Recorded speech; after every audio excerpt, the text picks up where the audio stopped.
Hello दोस्तों, कैसे हैं आप सब। होप करता हूँ बढ़िया होंगे, बढ़िया रहना। स्वागत है आपका मेरी एक और नई वीडियो में। और आज की इस वीडियो में मैं बात करूँगा बेसिकली सेकंड सर्विस के ऊपर।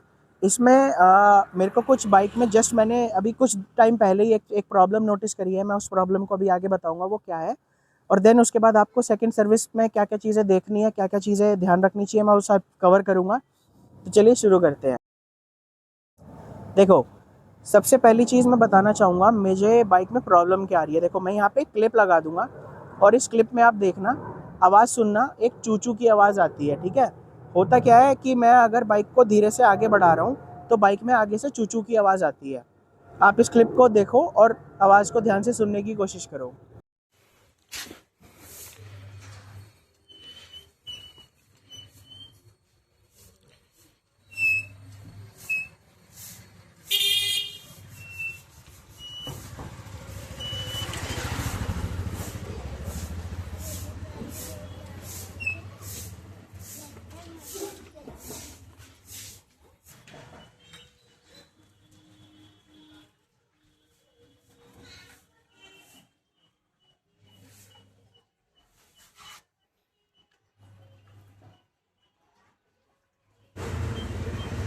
आ रही है, देखो।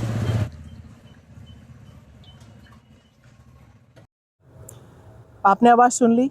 मैंने और इसको अच्छे से देखा तो पता चला कि जो मेरा ब्रेक कैलिपर है कहीं ना कहीं वो डिस्क रोटर पे चिपक के चल रहा है। ठीक है। जो कि होना नहीं चाहिए। अभी कुछ दिन पहले मैंने इसके अंदर ये चीज़ नोटिस करी कि ये टायर थोड़ा फ्रीली नहीं घूम पा रहा है। ठीक है। तो मैंने इसको अभी सेकंड सर्विस में सर्विस सेंटर में दिखवाया है कि मुझे ये प्रॉब्लम हो रही है।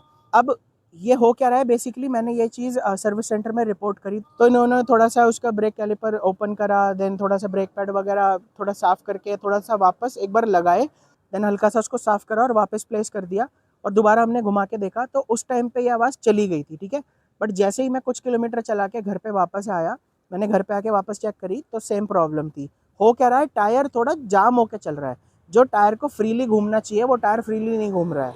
अब देखो, सर्विस सेंटर वाले मुझे ये बात बोल रहे हैं कि डिस्क रोटर पे हमारा ब्रेक पैड पूरा ब्रेक कैलिपर लगा हुआ होता है। तो होता क्या है, जो जितना फ्रीली आप एक ड्रम ब्रेक वाली बाइक में एक्सपेक्ट कर सकते हो वो इतना इसके अंदर नहीं कर पाओगे। मैंने बोला कि कोई दिक्कत नहीं है, एटलीस्ट इतना तो फ्रीली मूव होना चाहिए कि टायर पूरा एक बार में रोटेट कर जाए। इसमें तो एक बार में रोटेट ही नहीं कर रहा है। हो क्या रहा है, मैं हल्का सा घुमा रहा हूँ, बाइक थोड़ा रुक रहा है, टायर फिर चल रहा है, रुक रहा है, फिर चल रहा है, और चूचू की आवाज़ अलग क्रिएट कर रहा है। हालांकि सर्विस सेंटर वाले कोऑपरेटिव है, उन्होंने मुझे बोला था कि अगर ये चीज़ दोबारा होती है तो आप सर्विस सेंटर पे आना, विजिट करना, और या तो हम कोई और व्हीकल का टायर घुमा के देखेंगे उसमें भी ये चीज़ हो रही है या नहीं, और अगर हो रही है तो हम उस टायर को निकाल के या फिर इस टायर में बेसिक उस टायर को इस पर लगा के देखेंगे क्या होता है।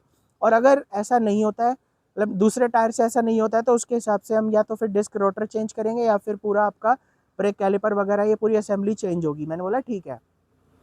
तो आप लोग भी अपनी जो बुलेट है, इनफैक्ट ये चीज़ सिर्फ बुलेट स्टैंडर्ड की, मतलब बुलेट बटालियन के ऊपर नहीं है। बी एट आपके पास हंटर हो, चाहे आपके पास मीटियोर है, चाहे आपके पास क्लासिक है, या ये है या स्टैंडर्ड है, देखो फ्रंट में तो डिस्क ब्रेक सब में लग के आती है, राइट। तो अगर आप भी ये चीज़ चेक करो, अपनी बाइक को डबल स्टैंड पे लगाओ और टायर को हल्का हल्का रोटेट करके देखो, अगर हल्के से रोटेशन में चूचू की आवाज़ आ रही है या फिर टायर थोड़ा रुक रुक के घूम रहा है तो ये एक प्रॉब्लम है। इसको प्लीज़ जल्दी जल्दी सर्विस सेंटर में रिपोर्ट करो और ठीक करवाओ। ये चीज़ ठीक नहीं है, क्योंकि टायर का रुक के चलना ख़राब होता है। कहीं ना कहीं आपकी ब्रेक जल्दी वेयर आउट होगी, प्लस आपको माइलेज सही नहीं मिलेगी, तो वो आपको ध्यान रखना होगा। तो वो चीज़ आप देखना, ठीक है। इस बाइक में एक्चुअली क्या है, इतने टाइम तक मुझे प्रॉब्लम मैंने नोटिस क्यों नहीं करी, इसका जो टॉर्क है बाइक का वो काफ़ी ज़्यादा हाई है। 27 न्यूटन मीटर का टॉर्क है। टॉर्क ज़्यादा होने का मतलब होता है कि बाइक में खींचने की पावर, यानी बाइक में आगे खींचने की ताकत बहुत ज़्यादा होती है। ठीक है। तो ये इसका टॉर्क क्योंकि ज़्यादा हाई है, तो होता क्या है, अगर मैं जैसी क्लच छोड़ता हूँ, रेस देता हूँ, बाइक अपने आप आगे चलने लगती है। मतलब ऐसा फील ही नहीं होता है कि टायर रुक के चल रहा है। ये तो किसी दिन कोइंसिडेंटली मैं ऐसे ही बैठा हुआ था, मैंने टायर रोटेट करा, मतलब बाइक धीरे से आगे बढ़ाई, तब वो मैंने फर्स्ट टाइम चूचू की आवाज़ सुनी। उसके बाद मैंने पूरा डायग्नोज करा तो मुझे पता चला कि ये प्रॉब्लम इसके अंदर आ रही है। हालांकि सर्विस सेंटर वाले कोऑपरेटिव है, मैं नेक्स्ट टाइम जाऊँगा और वहाँ पे प्रॉपर इस चीज़ का फिक्स करवाऊँगा उनसे, और जो भी मेरे को सोल्यूशन मिलता है मैं वो डेफिनेटली उस पर वीडियो बना के पोस्ट करूँगा। बट ये चीज़ आप अपनी बाइक में प्लीज़ टेस्ट करना, आप लोगों के साथ भी ये हो रही है या नहीं। अगेन, सिर्फ इस बाइक की बात नहीं कर रहा हूँ, कोई भी आपके पास रॉयल एनफील्ड की बाइक है, front tyre even back rear tyre दोनों में आप ये चीज़ चेक करो कि ऐसा कुछ हो तो नहीं रहा है। क्योंकि ये हाई टॉर्क वाली बाइक्स हैं, इनके अंदर आपको ये प्रॉब्लम पता नहीं चलेगी, क्योंकि बाइक बहुत प्यार से आगे खिंच जाती है। तो ये चीज़ डेफिनेटली चेक करना। बाकी इसके अलावा बाइक में मुझे और कोई प्रॉब्लम नहीं लगी है। इन केस कुछ आता है तो मैं इस पर वीडियो बनाऊंगा। अब हम बात कर रहे थे सर्विस कॉस्ट की। देखो मैं एक चीज़ बताता हूँ आपको, जब हमारी फर्स्ट सर्विस होती है उसमें royal Enfield basically engine oil और ऑयल फिल्टर, मतलब इंजन ऑयल फिल्टर और उसकी रबर सील चेंज करता है, ये उनका फिक्स है फर्स्ट सर्विस पे, ठीक है। अब कायदे से होना क्या चाहिए, जब भी आप कोई नया व्हीकल खरीदते हो तो आपको एक ब्रेक इन पीरियड फॉलो करना होता है, ठीक है। ब्रेक इन पीरियड मतलब कि बेसिकली जिसको लोग कहते हैं कि बाइक को जब नई बाइक लेते हैं तो थोड़ा कम स्पीड पे चलाओ, 60 के अंडर ही चलाओ। वो ऐसा इसलिए बोला जाता है, होता क्या है कि जब नया नया इंजन बाइक में इंस्टॉल हुआ होता है तो उसके अंदर जो पार्ट्स होते हैं उस पर जितना उसको रिफाइन होना होगा, जितना उससे चूरा झड़ना होगा, जितना, क्योंकि जब मेटल आपस में उसमें घर्षण होती है, फ्रिक्शन पैदा होता है, वो एक दूसरे के ऊपर चलते हैं तो वहाँ से चूरा गिरता है, और वही मेटल का चूरा इंजन के आसपास वो चीज़ इकट्ठी हो जाती है, ठीक है। तो वही सारी चीज़ हमको निकालनी होती है, इसीलिए इंजन ऑयल रिप्लेस करना रेकमेंडेड करती है रॉयल एनफील्ड, और यही होना चाहिए, ठीक है। आप समझ पा रहे होंगे, इसीलिए ब्रेक इन पीरियड फॉलो किया जाता है। तो मैं आपको पहले बता दे रहा हूँ, आप अपनी बाइक का ब्रेक इन पीरियड फॉलो करो ताकि इंजन के अंदर मेटल पार्ट्स जितने भी उसके अंदर हैं वो सब अच्छे से रिफाइन हो जाए लॉन्ग ड्यूरेशन में चलने के बाद, मतलब लॉन्ग रन में चलने के बाद। और जैसे ही आपको लगे कि आपके बाइक का 500 किलोमीटर का पीरियड लगभग क्रॉस हो चुका है, आप 600-700 तक भी आ गए हो, तो आप सिंपल जाके फर्स्ट सर्विस में इसका इंजन ऑयल ज़रूर से रिप्लेस कराना, और जो ऑयल फिल्टर वो पूरी सर्विस किट के साथ रिप्लेस करते हैं। तो प्लीज़ ब्रेक इन पीरियड अच्छे से फॉलो करना, तभी आप फर्स्ट सर्विस में इंजन ऑयल चेंज करवाओ, अदरवाइज चेंज मत करवाना। अगर आपका ब्रेक इन पीरियड लगभग मतलब 500 किलोमीटर तक एटलीस्ट आपकी बाइक नहीं चली है तो फर्स्ट सर्विस पर ऑयल चेंज मत करवाना, सेकंड सर्विस में करा लेना। मेरा पॉइंट ये है, ठीक है। फर्स्ट सर्विस की जो भी कॉस्ट आई थी मैं उसकी पिक्चर यहाँ पे लगा दूंगा, आप देख सकते हैं। सेकंड सर्विस की जो भी कॉस्ट आई है मैं उसकी भी पिक्चर यहाँ पे लगा दूंगा, आप देख सकते हैं। अब आप नोटिस करना, जो ये सेकंड पिक्चर है मैंने इसमें इंजन ऑयल रिप्लेस कराया है। एक्चुअली हुआ क्या था कि जब मैं फर्स्ट सर्विस कराने गया था तो मेरी बाइक सिर्फ 125 किलोमीटर चली थी। अब उस टाइम पे इन्होंने मुझे बोला कि हम लोग ये पॉलिसी फॉलो करते हैं कि हमें इंजन ऑयल रिप्लेस करना ही करना है, और वो जो ऑयल फिल्टर है इंजन ऑयल का। मैंने बोला कि ठीक है चलो आप कर दो, तो मैंने उस टाइम करा ली, जो कि मेरी गलती थी, मुझे नहीं करना चाहिए था।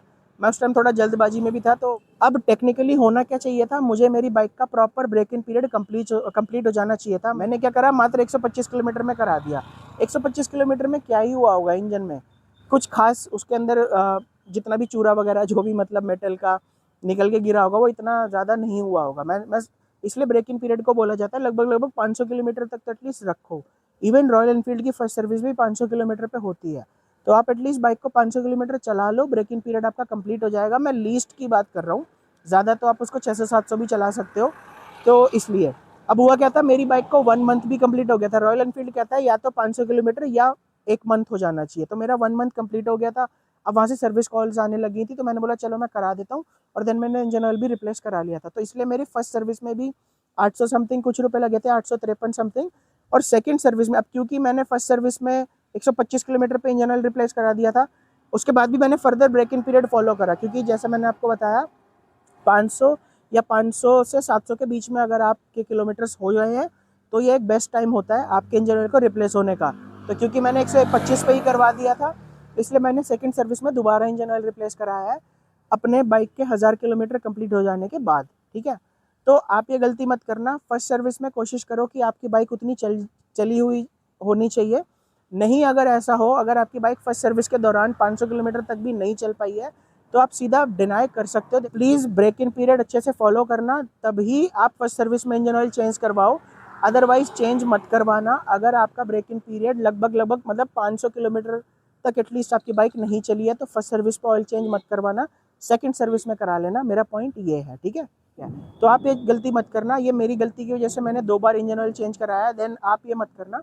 आप कोशिश करो बाइक का ब्रेक इन पीरियड प्रॉपर तरीके से फॉलो करो, और एटलीस्ट 500 किलोमीटर्स आपकी बाइक चल जानी चाहिए, देन उसके बाद आप इंजन ऑयल चेंज कराओ, वो ज़्यादा बेनिफिशियल रहेगा रादर देन कि कम किलोमीटर्स में ही आपने इंजन ऑयल चेंज करा दिया, ठीक है।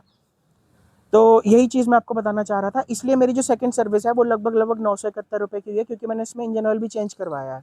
प्लस इन्होंने एक चीज़ और करी इसमें, क्योंकि जो हमारे नट बोल्ट्स वगैरह होते हैं उसमें थोड़ी ग्रीसिंग, और बैटरी के टर्मिनल्स पे थोड़ी जेली, पेट्रोलियम जेली वगैरह लगाते हैं, तो वही ग्रीसिंग वगैरह जेली वगैरह के इन्होंने 118 रुपये चार्ज करे हैं। तो अब आप समझो वैसे तो सेकंड सर्विस बेसिकली एक तरीके से जनरल चेकअप ही होता है। अगर आपका इंजन ऑयल उसमें कम होगा तो ये लोग टॉपअप करते हैं और देन आपकी नॉर्मल चेकिंग करते हैं, ब्रेक सही चल रहे हैं या नहीं, टायर्स वगैरह सही चल रहे हैं या नहीं, सारे नट बोल्ट वगैरह ये चेक करते हैं। आपकी इंजन मतलब जितने भी कंसोल में लाइट्स वगैरह है वो सारी चेक करते हैं। मतलब प्रॉपर एक चेकअप वाली सर्विस होती है। सेकंड सर्विस कोई मेजर सर्विस नहीं होती है।